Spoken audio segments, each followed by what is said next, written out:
avec cette union sacrée?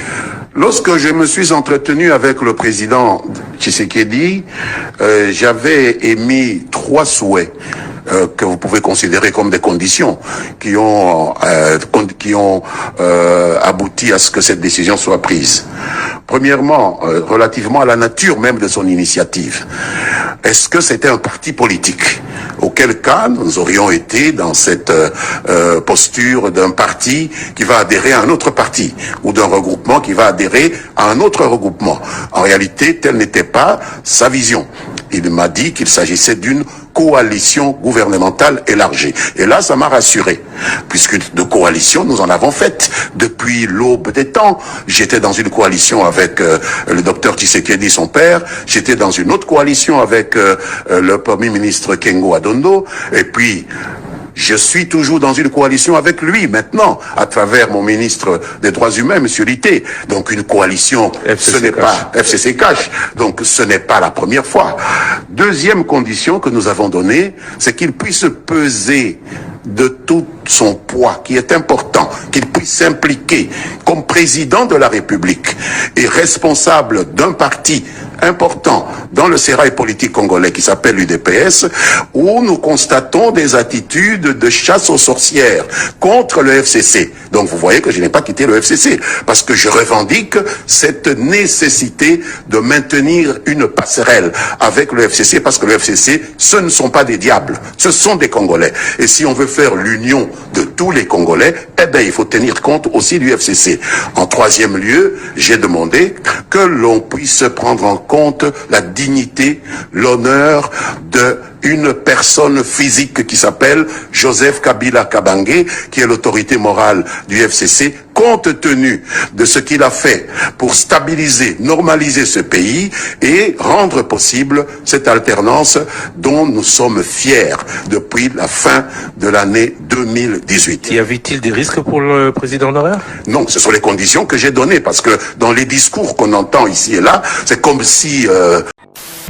Président Kabila, de son règne, quand on a président, je me souviens, il a eu à dire à un journaliste étranger que si j'avais 11 meilleurs conseillers autour de moi, comme le président François Hollande, les Congo ne seraient pas ce qu'il est aujourd'hui. C'est que c'est une personne qui avait l'amour de mieux faire avancer le pays. Dans son entourage, il y a eu de bons fruits, de mauvais. Et lui-même, quand il a pris conscience, ça comprenait qu'il a dit ça tout haut. Donc, n'ayez pas de crainte là-dessus. Mboumagnon soma be oiroya, te permettre de au police biso, à opulaïmo. Donc, côté on a madame, n'a ça la campagne était Union Sacrée ça. Et le Gobota Misika, besoin de local la plateforme et la autorité morale, derrière la vision du chef de l'État. Timing, moi aussi, quand j'ai appris que l'autorité provinciale a pris cette décision et la décision a été donnée par le biais de son ministre de l'Environnement, puisque Yemuro Gentiniaza Awate, il est en déplacement, il est en Afrique du Sud. Moi, je me suis dit, c'est bien bon, mais le timing, on peut pénaliser les responsables à ma beauté et belé. Pour combien de temps? Toute une éternité, si mon collègue soit rouillé, tout est commis, tout le monde tout ce qu'il y a posé sur eux, même on connaît un saut de mouton. C'est vraiment aberrant. Ce sont des responsables, de pères et de mères de famille qui nourrissent et font étudier leur famille par rapport à leurs revenus. Et de deux, tant au besoin qu'on a marché, revenons à l'Oéleka qui a une année passée. Il y a eu vraiment tout un grand tiraillement où il y a qui sonne. Maladie à Covid, tout ce qui est européen, pour ceux qui Macron à l'objet, non. 21h, il y a un mois siné, bakangami nandaku, à l'ebisope à l'obinengwana. Oh, ceux qui Macron tombeau, il y a le big non, n'engezana couvre-feu en France, à bisope à nengwana.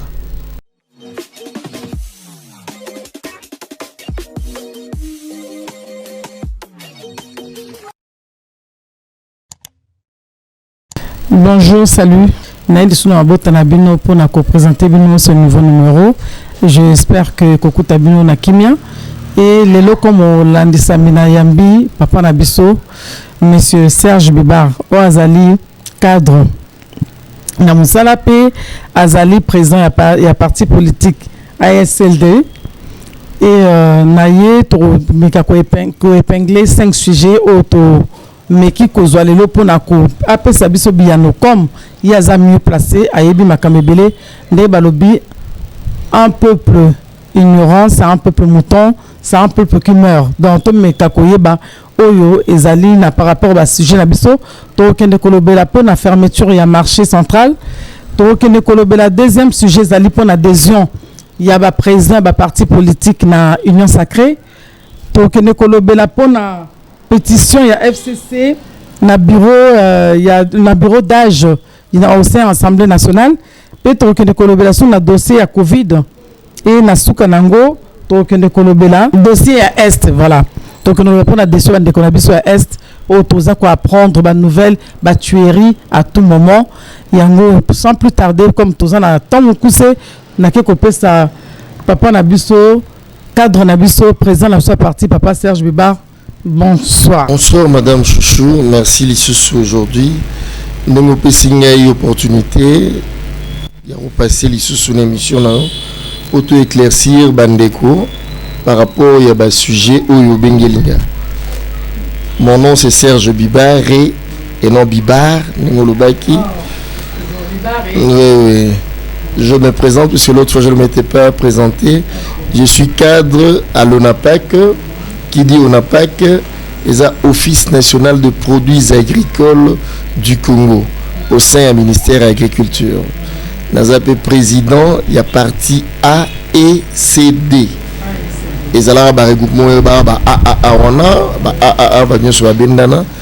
Alliance des écologistes du Congo démocratique. Tout ça, c'est lié à la union sacrée. Sans plus tarder, vous êtes père de famille Oui, merci madame. Je suis père de famille, père de 3 enfants. Il y a la fille aînée, Josiane Bibaré, qui vit au Canada. Il y a l'aîné de garçon, Béni Bibaré. Et le cadet, c'est Sergio Bibaré. Donc une fille et 2 garçons. Merci Mingi. Sans plus tarder, Tokota na but ya sujet na biso. Na ligne qui ne koto na papa na biso Serge. Biso le soto apprendre. Na apprenant qu'hier na info que la fermeture du marché central. Yo oyamber kengo ndenge ni pe au monde yango na speni. Est-ce que ça madame trop ezamabe?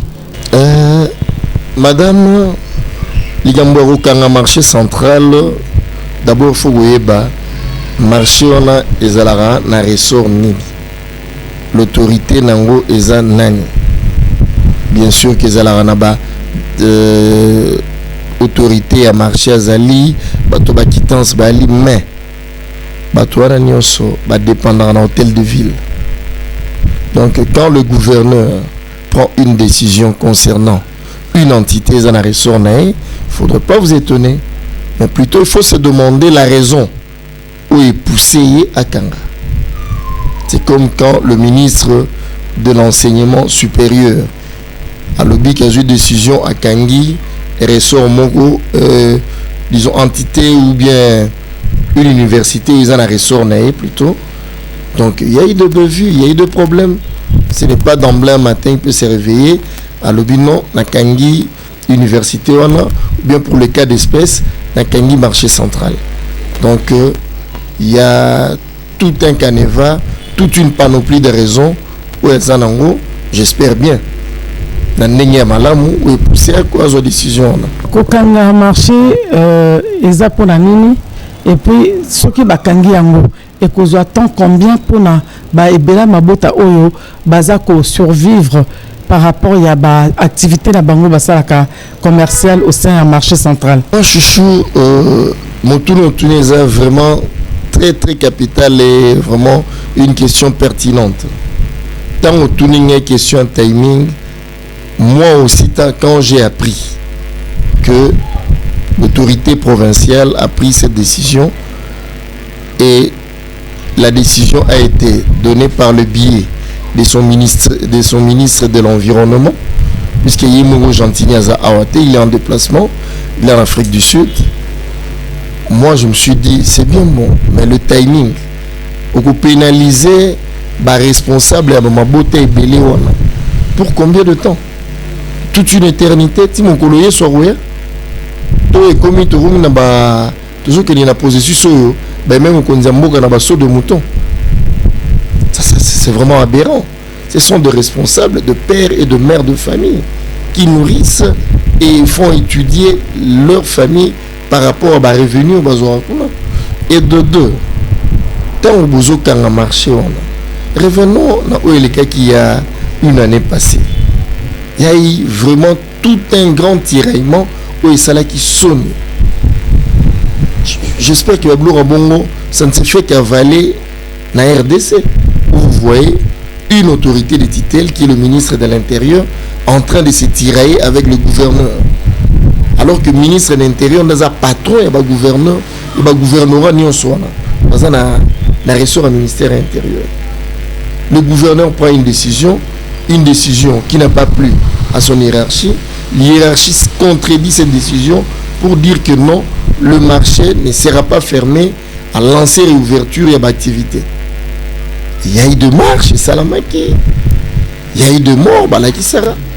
Car rapport à la décision, où est à l'encontre, il y a entendement, il y a autorité, il y a gouverneur. Alors, il ne faudrait pas que tout le monde ait une bêtise. La vie humaine, elle est sacrée. Tout ça, mais tout le monde a ce n'est pas un plaisir. Quelque part, on dit les sangs crient vengeance. Gentilly, c'est bien bon cette décision. Si c'est pour assainir, en tout cas, moi j'adhère. Mais assainir avec quel timing? Puisque ces gens-là, au Pessi Bambo Espace, Itaga et consort patati patata, ils ont cité 4 marchés. Lingwale, consort, place et Bela, Tanga, Komina, Kinshasa. Mais pour quel timing bazongi la babisika na bango? Même bureau Sobino, je ferme cet office pour raison d'entretien et réflexion. Mais ça doit avoir un timing. Et après, changement pour mon salaire, ça mène à Kati. Mais il y a une décision, en tout cas, il doit faire un effort, même à distance, ministre de l'Environnement, tout naïe, mon condi, tout essayer un peu pour recadrer décision, c'est pour combien de temps? Je pense que c'est ça, selon moi.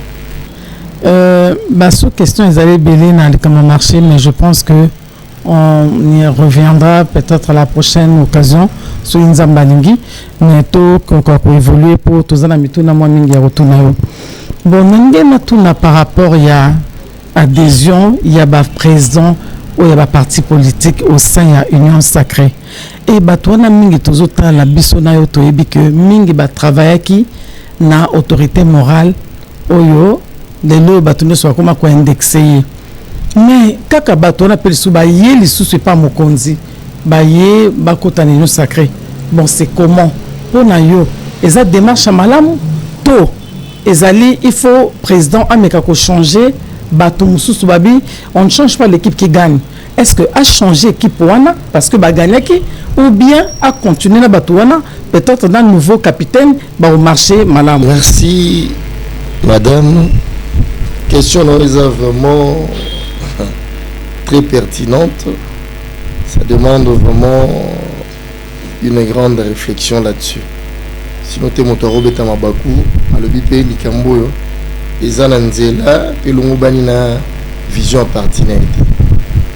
Même pour le cas d'espèce de nayo qui motuna nayo l'union sacrée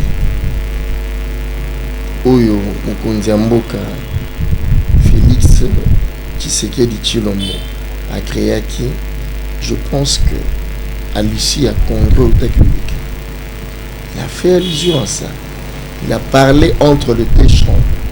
À la qui si ma problématique à Koutanagi Nango depuis à celle qui a annexion au pouvoir. Bah blocage, on a une subordination. Ok, les gens ne peuvent pas admettre. Mais ça s'est passé aux yeux et au su de tout le monde. C'est comme ça, il s'est dit que non.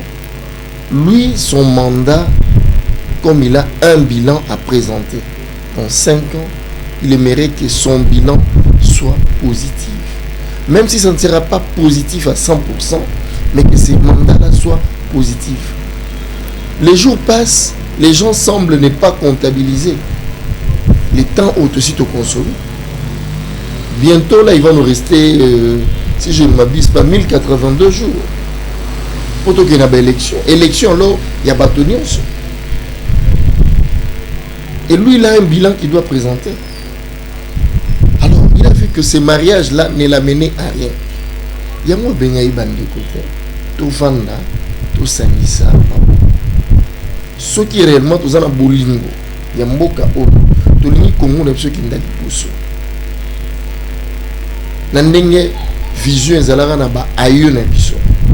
Nandenge terme ya hymne national na biso elobaka. Ubana na hymne national ya la Zaïroise. Oye na oya biso debout congolais. Quand tu lis le fond et le développement message, c'est le passé qui nous vit. Avec tout ce que Dieu nous a donné comme richesse. Et lui a demandé à ce que ce n'était pas dans les visions Oyotangi, il y a pas autorité morale. Non. Madame, excusez-moi, mais moi, quand j'ai adhéré à l'Union sacrée, ce n'était pas pour commencer à le dire non, autorité morale a dit. Nous sommes toujours dans le cadre et recadrage, il y a chef de l'État. Et nous sommes là pour accompagner sa vision dans le bon. Si nous voyons que non, Oyo, alobaki na biso. Donc tu adhères qui? Et ça, il y a monté de Koutani na moi. Adam. On se retire calmement. Avec cette union sacrée. Lorsque je me suis entretenu avec le président Tshisekedi, j'avais émis 3 souhaits que vous pouvez considérer comme des conditions qui ont abouti à ce que cette décision soit prise. Premièrement, relativement à la nature même de son initiative. Est-ce que c'était un parti politique? Auquel cas, nous aurions été dans cette posture d'un parti qui va adhérer à un autre parti, ou d'un regroupement qui va adhérer à un autre regroupement. En réalité, telle n'était pas sa vision. Il m'a dit qu'il s'agissait d'une coalition gouvernementale élargie. Et là, ça m'a rassuré, puisque de coalition, nous en avons fait depuis l'aube des temps.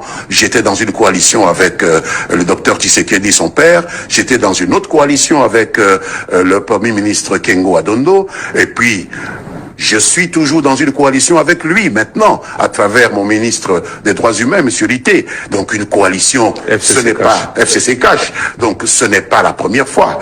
Deuxième condition que nous avons donnée, c'est qu'il puisse peser de tout son poids, qui est important, qu'il puisse s'impliquer comme président de la République et responsable d'un parti important dans le sérail politique congolais qui s'appelle l'UDPS, où nous constatons des attitudes de chasse aux sorcières contre le FCC. Donc vous voyez que je n'ai pas quitté le FCC, parce que je revendique cette nécessité de maintenir une passerelle avec le FCC, parce que le FCC, ce ne sont pas des diables, ce sont des Congolais. Et si on veut faire l'union de tous les Congolais, eh bien il faut tenir compte aussi du FCC. En troisième lieu, j'ai demandé que l'on puisse prendre en compte la dignité, l'honneur de une personne physique qui s'appelle Joseph Kabila Kabange, qui est l'autorité morale du FCC, compte tenu de ce qu'il a fait pour stabiliser, normaliser ce pays et rendre possible cette alternance dont nous sommes fiers depuis la fin de l'année 2018. Y avait-il des risques pour le président honoraire? Non, ce sont les conditions que j'ai données, parce que dans les discours qu'on entend ici et là, c'est comme si... Nous forgeons notre chemin. Nous sommes un parti politique. Et dans la démocratie, on dit quoi? Nous devons lire dans un même vision. Mais si nous communiquons non, au début, tu auras un équipe. Et après, comme il non, il y a ici, tu pas le ah ben non. Tu sais qu'il y a pona nini. Donc, bateau en haut, il y a même bateau, mais échanger dans le capitaine. Mais je vous garantis que le chef de l'État na esika auta na libota naï il y a Papa Tshisekedi. Je ne pense pas que Félix Antoine Tshilombo est là pour embarquer le peuple congolais dans de mésaventures que nous avons vécues pendant toutes ces années passées. Il a un objectif et il a une vision qu'il a présentée. Il demande à ce que tout sungaye, tout qui dans la vision, te na souka ya mandana. Et nous on a adhéré à ça. Mais il y a des soucis dans la Guinée. Vous avez des bakasi kebele o babenga kabami, donc on dirait union sacrée pour nous sous et comme blanchisserie. Donc si tu étais détourneur ou y a une union sacrée, non tu es clean. Si tu étais cité dans ba dossier Kingani o Aibaki o FPI tangare na bambongo bazwaka bazongisa te, tu es clean. Ah ben non madame. À ce que je sache, même la Béatrice, quand il a passé la parole à certains cadres députés au Balayouana, son discours était que tout y est au Sangana, ou Ebike, Azaïna Mabé, Azoma Benae, moi bando qui va dans l'église, pour pas mon assemblée. Tant on a une zone Babylone, on a et d'ailleurs pour moi, à Tika on a Libanda, à côté on a un autre Pamba. Tant on a bimé à Talaga, on a qu'un bajon sur une moto, le gars m'a cassé et tombé. À mon lougame, où vélo on a les tchaï couteau et un temps ensemble. Et belle, je vous dis par ensemble. Preuve en est, j'ai une chose. Moi, c'est qui route ces pays. Mais autant on va comme moi tout à l'heure. Moi, ça c'est là. La liste, elle est longue. Et ce n'est qu'un début. Vous verrez, les ATP, que la Bible est réunion sacrée, que Mokunzamboko, a comme le roi, ma caisse, on a bien à Kala. Oh non, c'est une angolima. Oh non, à Kaiso, à Kanelibino, donc, Marathon. Mokunzamboka, Alinde, tout Sangisa, Maye, les Boigna, Momoko. Ces pays, on ne doit pas rester comme ça, marginalisés, et puis tout ce qui est donc dernier, sur tout le plan. Quand la café na binomoko au bengara or noir, ils ont bimeke Uganda a un emballage à bomina ba congolais. À botoli bino café na bino akenda ngokuna par le biais ya bisomo bana mboka. Toké na Uganda là tient un emballage à PC un étiquette il y a made in Uganda et tékamine étranger. C'est normal ça. Rwanda pareil, les coltons de sang. Quand est-ce que nous Congolais nous allons prendre conscience? C'est ça le discours, chef. Prenons conscience de nous-mêmes et de là où nous sommes. Congo et Kenya. Que le chef de l'État dit prenons conscience. Et puis, comme on a, oui, certes, Mokonzamboka zana posa ya mboka ekenderi boso. Yemuka ote koloba na slogan na ye kisalume banda. Mais kisalume banda. Bato nyoso basala banda kala.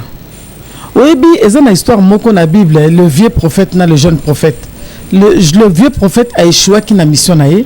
Quand le jeune est venu, le jeune Zambé a passé mission à l'objet de question ok ko sala boité ko liana ko pas mutute ko landa boité mais le vieux le qu'on a mona qui a échoué qui a sala qui nyonso a entraîné qui le jeune na ruse naé et le jeune a yebakité a kufaki pour nani parce qu'il a désobéi qui na Zambé il y a quand c'est que a osala malamu ko sangana le vieux or que le vieux mona on se na tiki le jeune a réussi et rozalangande moni wana sabebisa kinanzambe est-ce que vous mona teke bateau ba eko sangana na mokonzamboka mingi wana oui c'est vrai est-ce que bangoni so bana souci à Congo moto batazana idée que oui tout ça tout travailler ensemble pour mboka kendeli boso ba wana nyonso bazana souci à mboka ou pas. Merci madame Namotuna nayo. Merci que je sache pour le bibango ba wana baye pour na to sangana mboke kendeli poso otuni est-ce que bazana souci à peuple Et madame, bawana ou banani. Ngai, zala un peu clair. Na mutuna na yo, bawana yango banani. Li bato oyo baiko sala mokonza mboka ponite azobenga bakondi ba chef nyonso ya parti ya ba parti politique bato basalaki o basali 18 ans mais au-delà même il y a 18 ans na ancien président la biso honorable sénateur à vie bon siko bato le même bato na ba misusu ba yeli susu est-ce que bato na ba yepo ba bongisa to ba récidiver. Le problème c'est ça parce que bakoya oui chef de l'État a une bonne vision bango bakoya te po peut-être ba luka ba noyer ou bien ba yepena pono to eko se repentir to sali mabe conversion et salama. Si madame malgré vous allez à clarté la motuna nanga vous échappé mais na wedio batu ya 18 ans na yo tangi wana na ebike bon ngana kimami tunate hein. Nga pena la na FCC ba mba biso pena kinga kati to sala pe molongo ne ba critiquer bato malgré que moi na bo ki na mituna se mais lobi na monde ba photo bi na Facebook na yo pe mais quand on a pris conscience on a vu qu'il était temps de changer Kazek et de voir devant. On l'a fait. Bakani Moutoumon côté, obligé Moutoumon, vous êtes libre de quitter pour venir adhérer. Président Mende,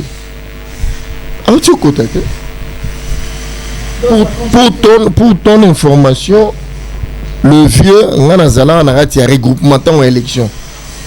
On a un regroupement politique.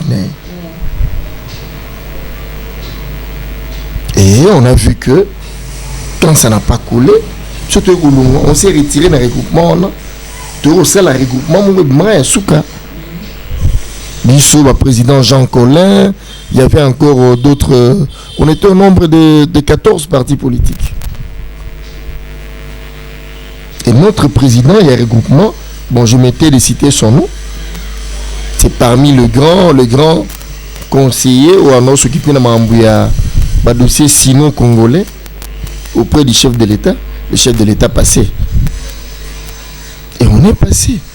On a préparé les élections comme il se devait. On s'est réunissait à Gombe. Place Pililo, mais je te dis quoi, madame? Ceux qui ouillent dans ma canicia mbindo. Il y a sacré loi océan. Toujours kota metan ou maï wani wolata yo. Omoni l'ICC mo ya l'ICCT eza na Bible moto mo za na maladie ya maba yeso tindare kolo yeso tindare merci naka que c'est béni na Maya Jordan alo bangane azala na dutu to azana rondima c'était un ordre pesamaka kinda okinde kosukola voilà abikara to abikarate malade ya maba wana na avec lona malade on etika la rat amen na yote ate to kabula parole te to solo lande moto wana aye akosala musala selon vision biso bakoti. On a des aînés, il y a vieux Charles Okote.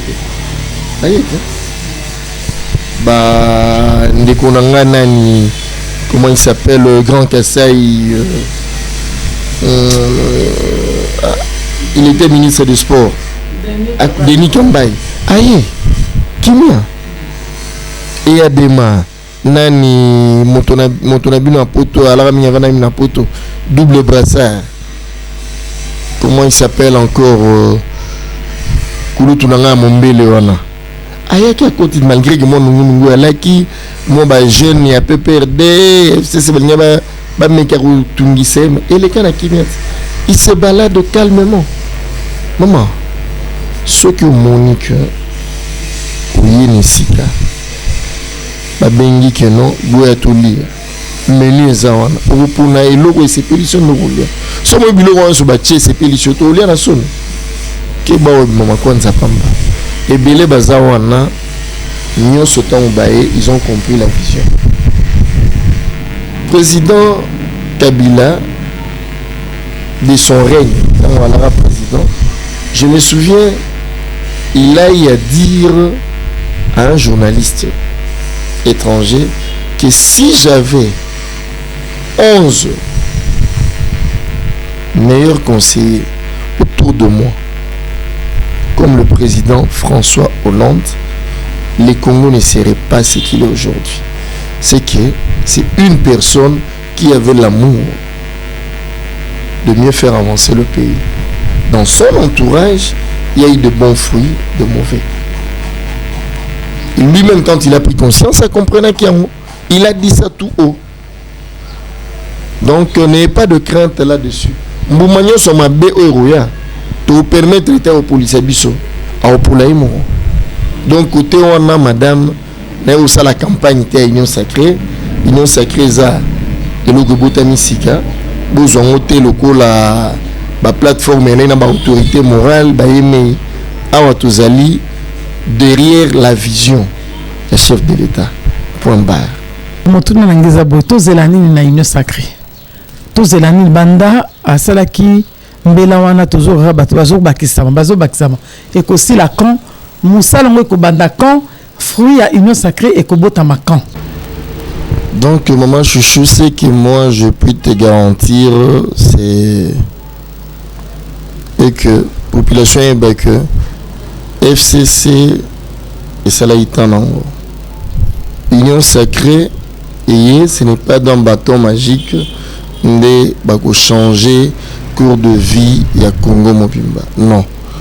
Mais tous à la bissonios avec foi et fermeté, puisque comme qui dirais-je, si nous voulons vivre grand, nous devons être grands. Mettons-nous dans la peau du chef, accompagnons sa vision et au Simba.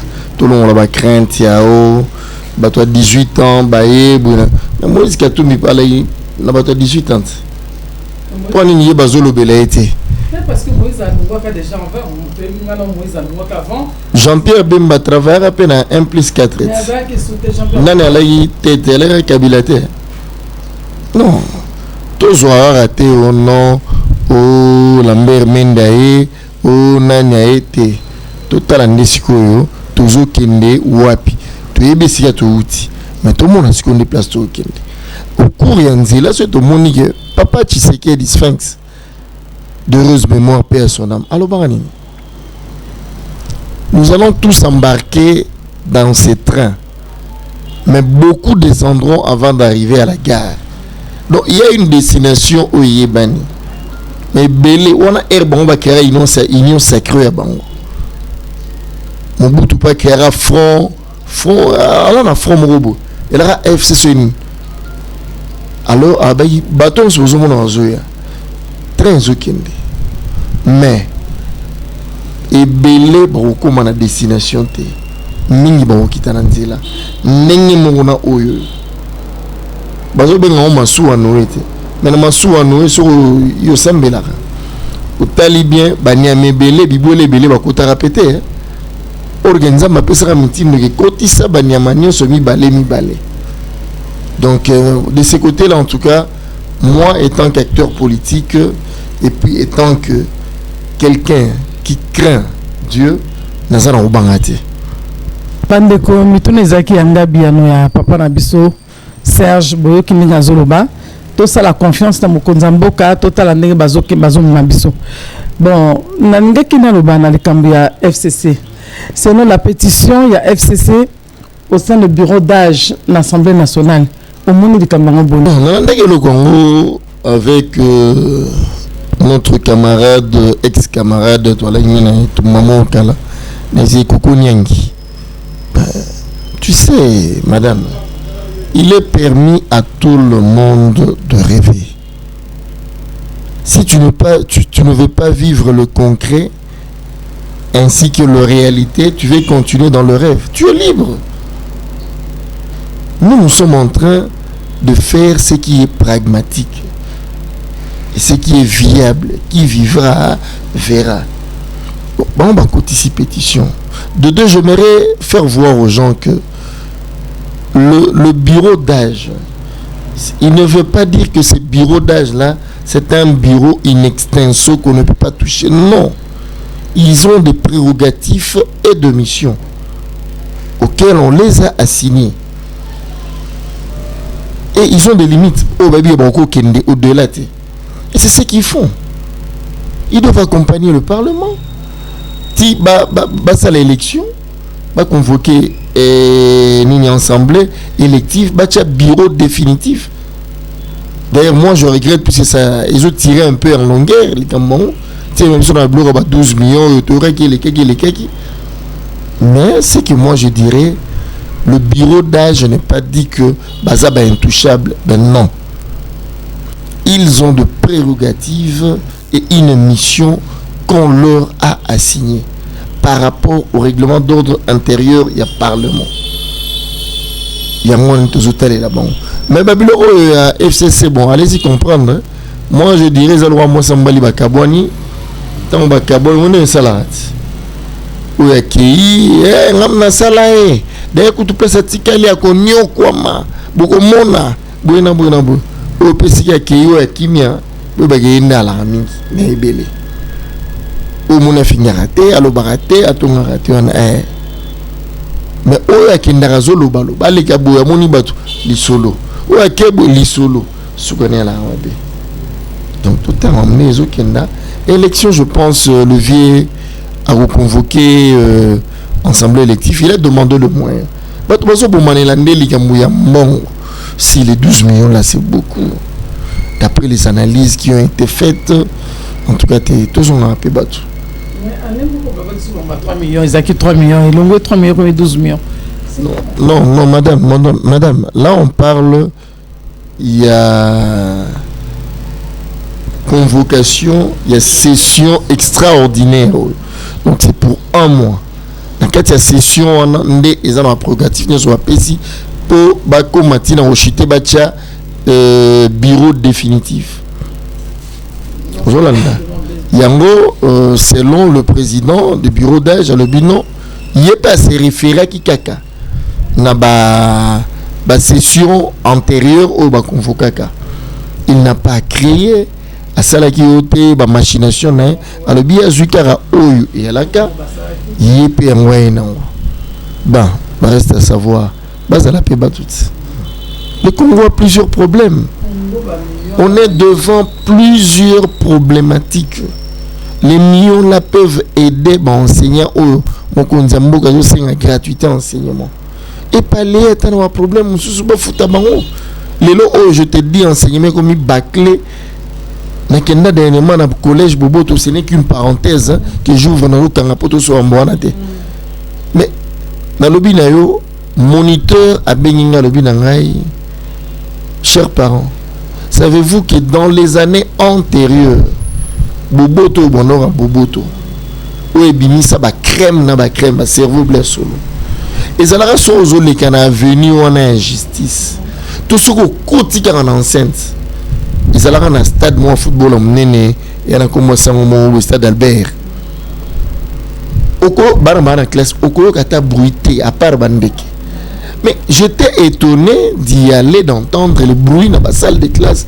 Et puis voilà ce que vous êtes en train de nous léguer. Les enseignants ne se retrouvent plus puisque mon offre avec une contribution aux parents, et ben non, ça va se retrouver le début du mois. Mais l'État est commis insuffisant. Et comme ce que on a un mois de rotation, master, yo pèse la cour na ngana, talanga funa de beta sous koto et libanda. Non, ça ne va plus. Donc connaissez un peu de diminuer le budget pléthorique le budget monstre qui ne fait qu'enrichir certains pour rendre appauvrir les autres. Ce n'est pas sérieux. Dans un pays où les gens se respectent, quand même, baromètre là à niveau de la terre. Il y a quand même bar moko. Il va privilégier, il y a pas semi-privilégié, il n'y a pas moyen. Ils sont moyens, ils ont raté la moyenne, classe moyenne, ils ont pas privilégié, il n'y a pas pauvre. C'est quoi le tina non? Il y a un au salaire, un salaire à cop. Mais ça fait honte. Quelqu'un qui travaille quelque part, il est appelé à de gauche à droite pour à réunir moins le sur Libotane. Non, on doit revisiter tout ça. Tout ça, c'est dans la tête. Vieux président un bureau d'âge à revoir. À Soulana, parlementaires, députés. C'est nous qui les avons donné mandat. Nous le peuple. Quand ils sont là, leur recommandation, c'est la population. Ils doivent répondre aux desiderata de la population. Et quand la population qui leur a donné le pouvoir trime, souffre, et eux, ils veulent maintenant vivre l'aisance, l'excellence. Ah ben non. Nous, on a pensé à une session extraordinaire, à part moi, budget, où il y a paperasse, on besoin administratif. Moi, l'arbre, quand on a fait mon thème, et Koufelita, soda va kemba en France. Mais non, tous en amont bolingoana. Donc, maman n'a pour la pétition, laisser les rêveurs continuer à rêver. Puisque la Béatrice, on s'est comptabilisé, ah bon? Nombre est bien. Et c'est les jours où j'ai compris que la majorité avait changé de camp. Kokoniangi, Azane libre au côté de sa pétition, Arobanango Lelo, ti lobby, ti Soroya. Majorité wana au balanango, ils allaient rajouter. Et là, on a un loba. On dit ce que on est ezosuka na bas slogan te na maloba kitoko no ozoloba. Koloba malam ozoloba très bien. Vous vous défendez très bien. Mais le problème c'est quoi? Il faut moral ya bato sala. Lelo ngana otuna na nazoni sa na tunu no motuna. Ce qui lelo exemple chef de l'État. Entre parenthèse ce qui chef de l'État exemple Alandio to Abengio Alobakeyo sala. Est-ce que le connu malamu yoko sala sika au congolais moko parmi tant d'autres au ba baby si ba trahir ba congolais te ba salate. Oui, je suis du genre de personne qui n'aime pas parler de lui-même. J'aime plus que les gens me lisent et que les gens me découvrent dans le travail. Je ne suis pas extra, je ne suis pas un génie. J'ai étudié, je suis licencié en économie. Mais, quand il s'agit d'un travail qu'on me confie, je me mets à ce travail, j'aime le résultat positif. Décevoir. Et je sais que aujourd'hui, si le chef de l'État m'appelle à un poste quelconque, je sais que ça viendra et à tout moment, puisque dans le bras de la vie, il faut qu'il y ait malembe au coma. Bawela, bazanga, bisotozo kenda malembe, pour le moment, ceux qui m'ont connu, Azan a besoin que non, tout soumet à tel côté. Et ça t'a fait à la ministre, ben non. Et ça t'a fait à la mandataire, non, mais ça les est belé. Je vais quand même apporter en plus ma pierre d'achoppement, pour déjà nous apporter déjà. Moi et mon parti, on a déjà apporté notre pierre d'achoppement. Et je sais que dans les jours à venir, nous allons grandement contribuer à ce que sa vision puisse aller de l'avant et puisse se répandre et que les Congos trouvent quand même un autre rideau. Qu'on puisse dévoiler l'ancien rideau qui est devenu un rideau trop vieux, vraiment vieillotte, que les gens ne sentent plus ça. Qu'on amène quand même un autre rideau. J'espère que ma réponse d'un sujet on a. Président Serge Nengo Lobi, Bamango Babraiko Kelokendo, Lobi Malembe, enjoy, na Swahili pour enjoy Mwendo. Voilà, et Zali toujours dans le cadre de mission Nabiso, to comme na mutuna amine concernant Covid-19. Na yebi que oyebi ebele sur Covid-19. L'actualité zoleka. Pour na yo analyse nos anines na point on a Covid-19. Madame, je suis navré de parler sur ce sujet-là. C'est un sujet qui fait très mal, qui estomaque les gens. Vraiment, je ne sais pas si nous sommes dans quel pays. Est-ce que le Congo doit chaque fois copier ce que l'Occident fait? Alors que tu as dit que Covid, la maladie en question, a commencé là-bas. L'Asie a emporté ça en Europe. L'Europe, Amérique, il y a en Afrique. Maladie à Covid, hein? Tout ce qui est européen, pour ceux qui Macron a le big non 21h, il y a moi siné, bakangami nandaku, à le bisope à le binemwana. Oh, ceux qui Macron a tombé à le big non, n'engezana couvre-feu en France, ah bisope il y a n'engwana. Non. Le Congo doit avoir sa vision, sa ligne de voir des choses.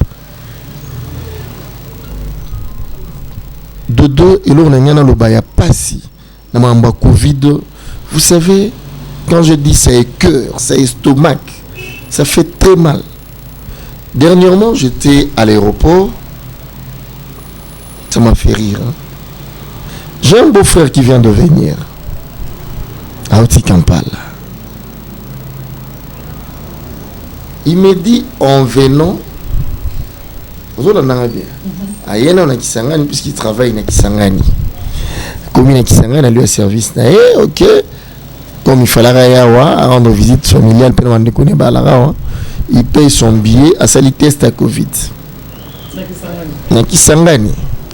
Bah, PC résultat à Kisasa. A comme Kisasa, na Njili, la frontière, na biso internationale.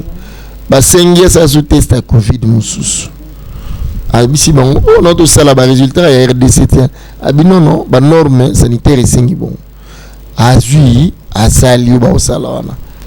Bah, palper, ne bah, au sala zolo, en Asie d'ailleurs, c'est d'abord, c'est dans la bouche. On tire la salive ou un sucre, on a basali. Bah, sengi, on sait que non, bah, salier quand même pour question il y a conformité, que, bah, c'est un peu comparé résultat, non, non. Attends la route sous comme Nabouba, Rissimo et Zobima, pour $40. Abima qui s'en va 35, c'est papa. Et Zanengwana. Donc, on va français, où ça passe, où ça casse. Non, on va mis $40, où elle est calcul. Et puis, ça va être Abimi, a commis, tantôt sur la même, c'est mon frère. Et comment des gens ont fédéralisme ou bien tolérant à unitarisme?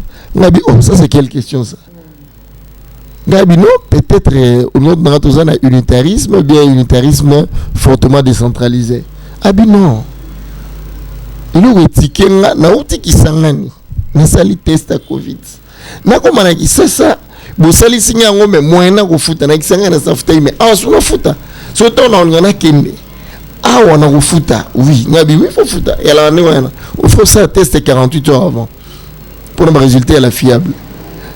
Après, on a dit, non, chez nous, on ne paye plus. Tu présentes le test. On a dit, ah, oui, on a papa. Oh, biso bien en western. Mboke lengi. Boumé sanara, to gangi. Au fouta et au foutite. Ah, bien, là, on a chouette. Là, on a eu là, ils ont bagage dans la télé, on a discuté. On a dit, pour ton info, il y a un ami à toi, il est de Dubaï. Ça va faire, hein? Alors, ce qu'il a étonné, à foutre test à Covid, à commune à Dubaï, bah, ça les rare à moi contrôle, routine, il y a Covid. Bah, si les pose un négatif, ok, les gars, à côté de à côté de mon à sali, bah, jour, il fallait ça là, à Silici, moi 10 jours, il fallait ça, à Bimi, à sali test à Covid, dans Zobima. Abi oh ya Dubaï abi talaka mboka wana mundela kolisa maele technologie vanda science kola iko mana suki ya pembe mabita ngwe awa na RDC abi non kana njili wana non faut tester abi ici na bi ba sala rappel à l'arrivée pour conformité abi na ba vidéo au $40 abi non on doit arrêter ces machins d'histoire. Est-ce que le chef de l'État n'est pas au courant de ça? Abi ah papa chef de l'État, parce que ça fait très très mal de voir que on a une institution qui est le ministère de Santé. Mais ce ministère-là est au courant. Bateau va savoir sur le service d'hygiène. Mais papa, Moussa Nabarouni, est-ce que c'est le chef de l'État qui doit être au four au moulin pour aller maintenant commencer à Kindara l'aéroport Anjili Menga Kindara dernièrement, l'hôpital à 50e, ça fait la honte. Ça fait la honte. Le chef a placé deux ministères pour l'aider, l'accompagner. Alors, ce qui était les autres, ou bien ça devient de la magouille. Moi, on est Kindara Pewapi. Puisqu'on lit et alors on a RVA, taxe et belé. Il y a qu'à Kinshasa où les gens payent des taxes comme pas possible. Il y a qu'à Kinshasa. Où on a pas $50, où on a taxe urbaine autant. Sauf que l'étranger c'est $15. Sauf que on est à l'intérieur, c'est $15. Go passe taxe urbaine $5. Mais finalement, où va-t-on avec ça? Donc ça fait très mal, madame, mais tout le monde sait. Parlement, il faut élever la Likambouana. $40 et Kendar Wapi. IGF, il faut auditer. Batouana, ministère de la Santé, va clair. Et ça, le rôle de Bisso Jérôme Mouniangi. Ailleurs, on a aventure, on a Madagascar. Ah, mais tout le monde. Mais Madagascar va prendre. Makamba Salaki, Bakis Bamoni, président Madagascar a approuvé.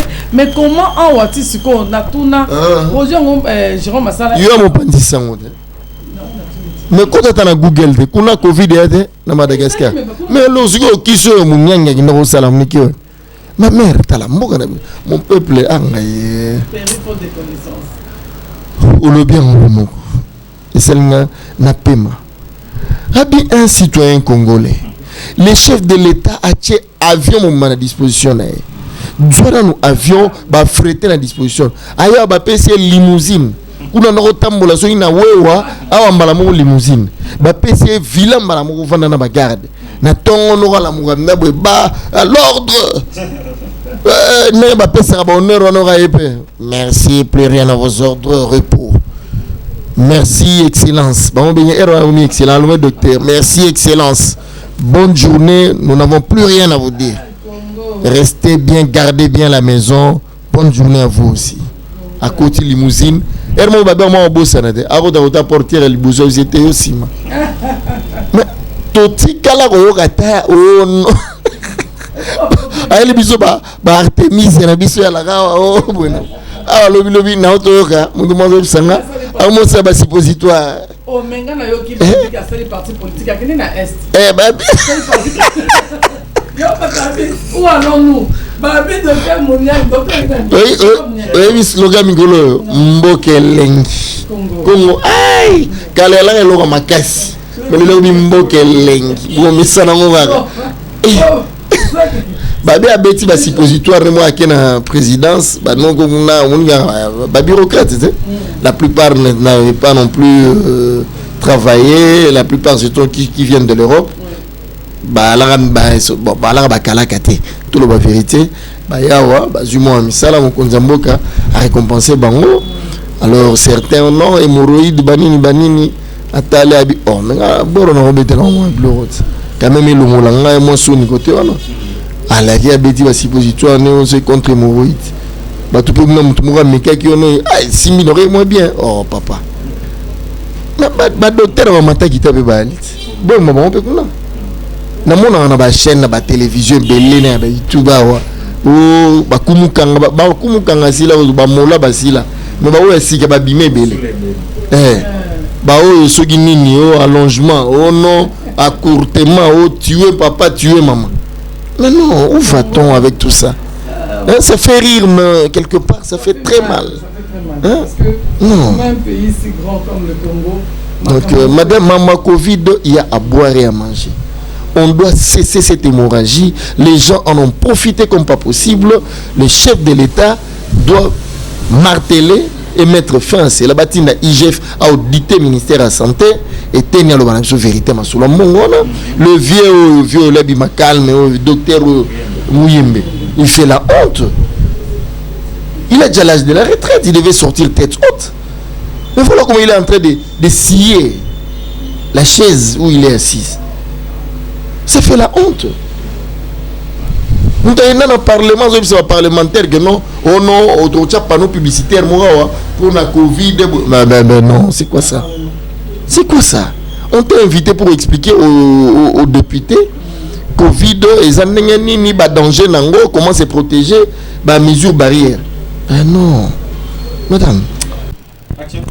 Oui, ngana loba ndeko papa siko na ndengo lobi mamba Covid et komi gain cause de bato mususu. Est-ce que tu s'attendre que et makamone ko zala bani ou bien ko tikala ndenge lelo to koma ko futa ba go pass parce que go pass e banda pe boy. Ba ebisaka biso de l'été pour les kama Congo za timing za raté. Ba za babandiri kambo oui ko kata nango ba sala pona tomo ko boy. Au moins na pe Covid sili bon on a Covid des autres continuer ko futam. Est-ce que tu cause là quelque chose dans le gouvernement qui a ko tala li kambo et ko silaka ou bien et ko continuer ti mukolo ko abi Covid to vivre nango et rotika la indéterminé. Merci madame. Kotigala indéterminé, c'est trop fort.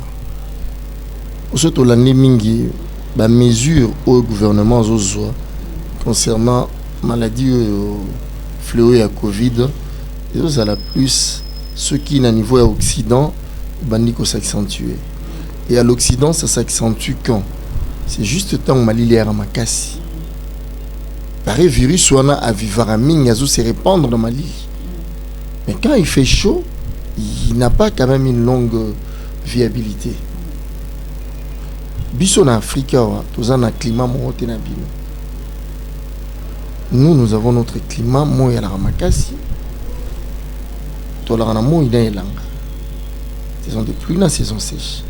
N'attend en saison de pluie, n'attend en saison sèche. Nous avons mais moi, accentuation en pluie.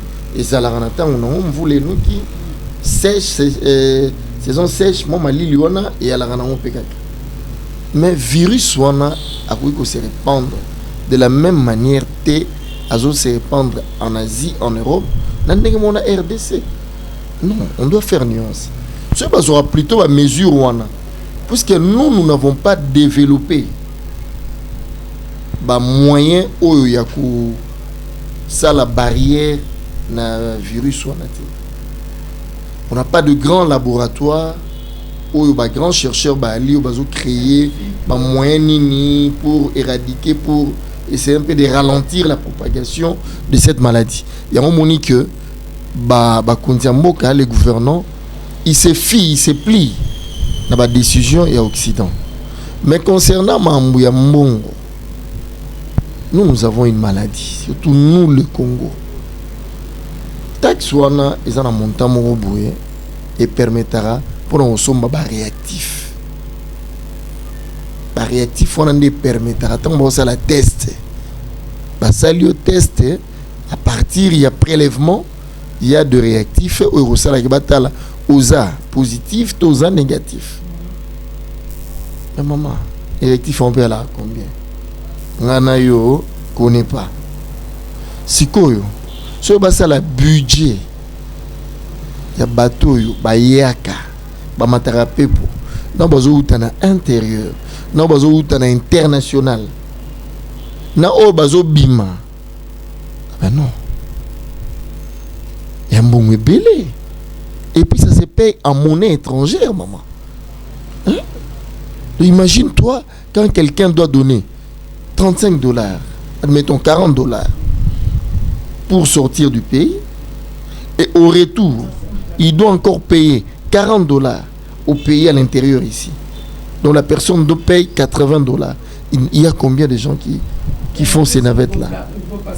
Te go passe to changone ba bloro ba RVA ba taxe urbaine banini pour poser une question mingi pour na Covid surtout épingler dossier on a ba taxe urbaine ba go passe on a de bloro memagi Abdallah Bilenge DGRVA na minito yo ana mira pembe à ça la titania jaune bleu.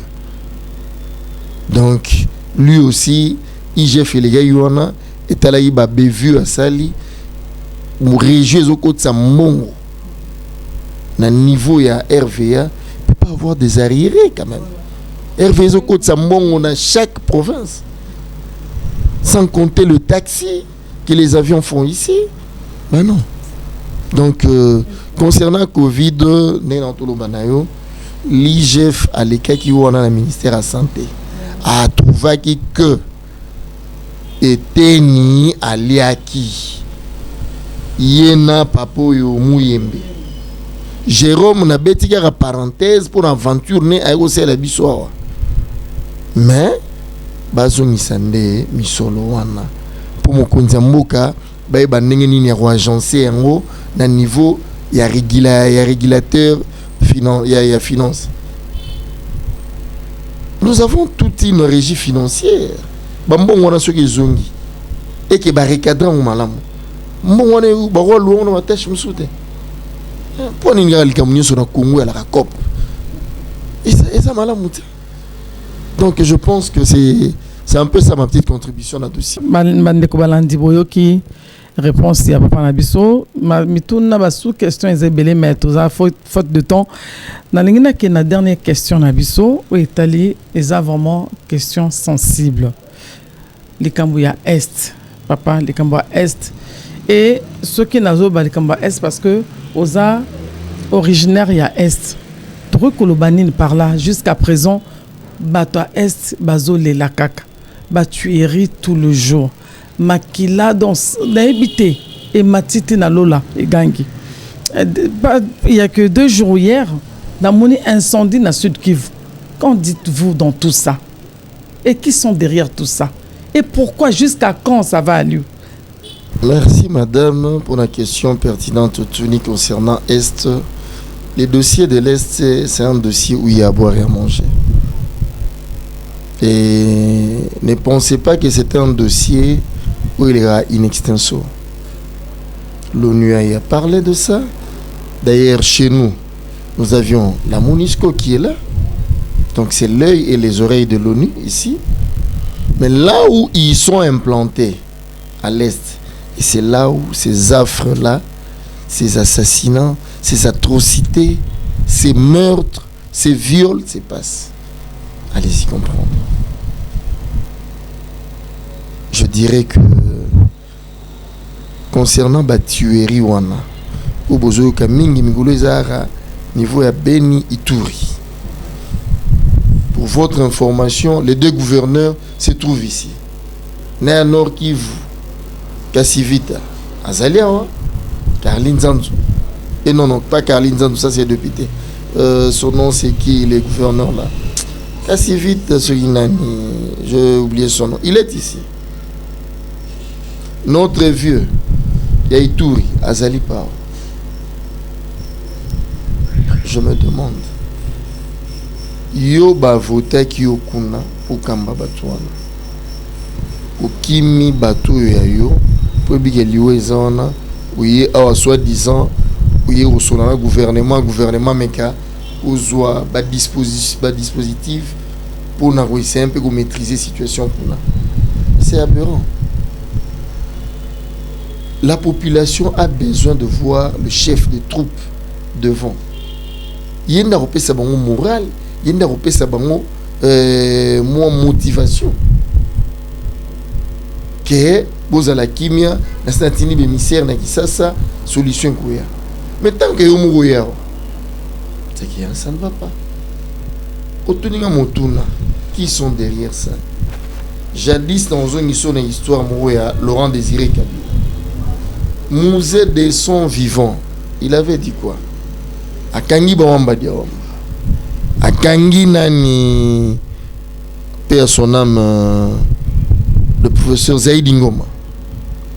Zaïdi Ngoma, oh non, kunana boloko, makolo evimbi, akokufa, mandefe komie belé, motoko katezate, comme à la membre UNESCO, France et Télémi.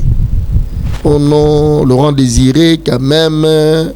Vous êtes un humain pour l'amour et l'humanisme que vous avez. Veuillez libérer quand même ces gens, sinon ils vont mourir. Quelle que soit la sanction dont vous devez leur affliger, ne fût-ce que pour de soins. Ne fût-ce que pour de soins. Mais la grande surprise, nous a surtout gagné. Car mon temps, on a tapé pour un fauteuil roulant. Alors, en France, 3 jours après, on a un discours. Moi, je suis le chef de la rébellion qui vient de naître. Oh. Mais Zaïdi, qui c'est moi qui a commis au chef de la rébellion?